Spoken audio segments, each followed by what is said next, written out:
अजमेर शहर जिला कांग्रेस कमेटी के पदाधिकारी आज जिला कलेक्ट्रेट पर पहुंचे और जिला कलेक्टर को राज्यपाल के नाम ज्ञापन सौंपा। कांग्रेस के प्रदेश अध्यक्ष गोविंद सिंह डोटासरा के निर्देश पर तमाम जिला मुख्यालयों पर राज्यपाल के नाम कृषि विधेयक के विरोध में ज्ञापन सौंपे गए। इसी के तहत आज अजमेर जिला कांग्रेस कार्यकर्ताओं ने धारा 144 होने के चलते प्रदर्शन न कर केवल 5 सदस्यों द्वारा ज्ञापन सौंपा गया और इस विधेयक में कई कमियां बताते हुए इसे वापस लेने की मांग की गई। देखिए, आपके चैनल के माध्यम से मैं एक बात जनता के सामने हम लोग करना चाहते हैं। बीइंग ए कांग्रेसमैन, कांग्रेस इसका विरोध क्यों कर रही है ये जानना बहुत ज़रूरी है। ये जो बिल आए, 3 बिल आए, इसमें से एक essential commodity act amendment bill है जो 1955 इसेंशियल कमोडिटी एक्ट है, उसका संशोधन का बिल है। ये क्या बिल है? मूल रूप से ये बिल है कि जो आवश्यक वस्तु अधिनियम है बन रखा है, उसमें कुछ सूचियाँ दे रखी है कि उन सूचियों की कालाबाजारी और भंडारण नहीं हो सकता। अब ये जो बिल अमेंडमेंट का ये जो गवर्नमेंट लेके आई है केंद्र सरकार, वो इस बिल के माध्यम से क्या करेगी? वो ये करेगी आगे कि एसेंशियल कमोडिटी एक्ट को चेंज करके इसमें दाल, आलू, प्याज और ये जो तिलहन है, यानी इन सब का आप भंडारण भी हो सकेगा और कालाबाजारी भी हो सकेगी। ये किस लिए कर रही है ये सरकार? इस सरकार की मंशा क्या है? अब इसके माध्यम से क्या होगा कि जब अगर आलू प्याज का भंडारण शुरू हो जाएगा तो बड़े जो कॉरपोरेट्स घराने हैं वो लाखों टन अपने भंडारण कर लेंगे। जब उनकी मर्जी आएगी उसको बेचेंगे, जिस रेट में बेचेंगे। अब ये उनको फ़ायदा देने के लिए कैसे दूसरे 2 बिल हैं वो इसका सपोर्ट कैसे करते हैं? दूसरे 2 बिल, अच्छा इसमें एक बात और है, छोटा व्यापारी, छोटा किसान भंडारण इतना नहीं कर सकता। वो कितना करेगा? 2 एकड़ की जिसकी ज़मीन है, 3 एकड़ की ज़मीन है, वो कितना भंडारण करेगा? कॉरपोरेट्स को लाभ देने के लिए इसेंशियल कमोडिटी एक्ट का अमेंडमेंट बिल आया और इसके फेवर में 2 बिल आए हैं जो ये है कि farmers produce trade and commerce promotion and facilitation bill, और एक है farmers empowerment and protection agreement of price assurance and farmers bill. ये 2 बिल क्या हैं? ये 2 बिल ये हैं कि कोई भी अगर किसान अपनी फसल को, अगर कोई बड़ा व्यापारी, बड़ा कॉरपोरेट उससे एग्रीमेंट कर लेगा कि फसल आप बुआई करो आपके 2 एकड़ में, और अभी हैंड टू हैंड हम आपका एग्रीमेंट कर रहे हैं और जितनी भी एग्रीमेंट है ये 5 लाख में आपका एग्रीमेंट करा और उसके बाद ये फसल हमारी जिम्मेदारी है। अब होगा क्या कि वो एग्रीमेंट ये बड़े कॉरपोरेट गाने छोटे छोटे किसानों से कर लेंगे, लेकिन जब एग्रीमेंट की बारी आएगी, जब फसल पकेगी, तो उस फसल को अगर बाय चांस इन्होंने मना कर दिया किसी भी टेक्निकल आड़ में कि यार ये फसल ख़राब है, आपने ये नहीं किया, ये शर्तें लागू नहीं की, ये नहीं किया, अब वो कोर्ट में जाता रहे, कोर्ट में सालों तक धक्का खाता रहे।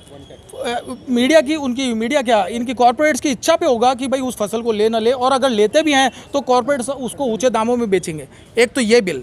दूसरा ये है कि इस दूसरा जो बिल है उसके माध्यम से ये फार्मर्स अपनी फसल को कहीं भी बेच सकते हैं। तो कहीं भी बेचने में क्या होता है कि वो छोटे छोटे किसान अब जाके बाहर तो इसका एग्रीमेंट करेंगे नहीं। सपोज ऑनलाइन भी एग्रीमेंट का जो केंद्र सरकार कह रही है, ऑनलाइन एग्रीमेंट भी कर सकते हैं, लेकिन बाहर जाके तो बेच नहीं सकते। तो अब इन सारे बिलों का लाभोलाभ ये है कि ये टोटली कॉरपोरेट्स को फ़ायदा पहुंचाने के लिए है। तो इसके अगेंस्ट में कांग्रेस गवर्नमेंट, कांग्रेस सरकार है और हम लोग इसका विरोध कर रहे हैं। 250 करीबन किसानों की समितियाँ हैं, जिन समितियों का केंद्र सरकार ने कोई कांग्रेस की समितियाँ बता रहा हूँ, संगठन है 250, जिनसे कोई उन्होंने इसमें सुझाव नहीं लिया। अब अगर वो ही नाराज़ है, किसान नाराज़ है, आप किसको फ़ायदा देना चाह रहे हो? तो टोटल इसका लाभोलाभ ये है कि ये टोटल कॉरपोरेट्स को फ़ायदा पहुंचाने के लिए है और किसान के विरोध में है। ये जानना बहुत ज़रूरी है। वैभव जैन। आज प्रदेश कांग्रेस कमेटी के निर्देश के ऊपर निवर्तमान अध्यक्ष शहर विजय जैन के निर्देश के अनुसार हम आज जो काला कानून कल केंद्र सरकार जो नरेंद्र मोदी की अगुवाई में चल रही है, किसानों के खिलाफ जो कानून पास किया गया है उसकी घोर निंदा की है।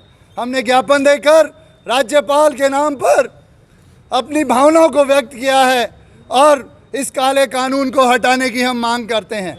अब इस काले कानून की जितनी घोर निंदा की जाए उतनी कम है। हमारे कैप्टन अमरिंदर सिंह जो पंजाब के मुख्यमंत्री हैं, उन्होंने कोर्ट में जाने की भी इसमें पहल की है, जिसका मैं स्वागत करता हूं। किसानों की बात हो, मजदूरों की बात हो, कांग्रेस सड़कों पर उतरेगी, ये तय है, इसमें कोई दो राह नहीं है। आदरणीय हमारे राहुल गांधी जी ने जो इसका विरोध किया है उसकी हम हर हालत में समर्थन करते हैं। और 2 ही परिवार मिले हैं इस नरेंद्र मोदी की सरकार को, अडानी और अंबानी, बाकी कहाँ जाएंगे नरेंद्र मोदी जी? 70 साल 70 साल में क्या हुआ? इन 7 सालों में आपने क्या किया? जो देश की सारी संस्थाएं शीर्ष पर थी वो गर्त में आ गई।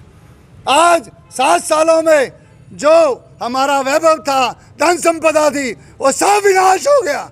ये हुआ 7 सालों में। ये दुनिया देख रही है। ये हमारे भारत माता जो हमारी अपनी है, नाम करते हैं नरेंद्र मोदी, नरेंद्र मोदी। मोदी जी जाग जाओ। किसान, गरीब, मजदूर अगर सड़कों पे उतरेगा तो मोदी जी आपका नाम लेने वाला कोई नहीं होगा। कांग्रेस सड़कों पे उतरेगी, आंदोलन करेगी, कोर्ट में जाएगी, लेकिन इस काले कानून को पास तो तुमने दादागिरी से कर लिया, लेकिन आगे इसका विरोध जारी रहेगा। धन्यवाद। जय हिंद, जय भारत।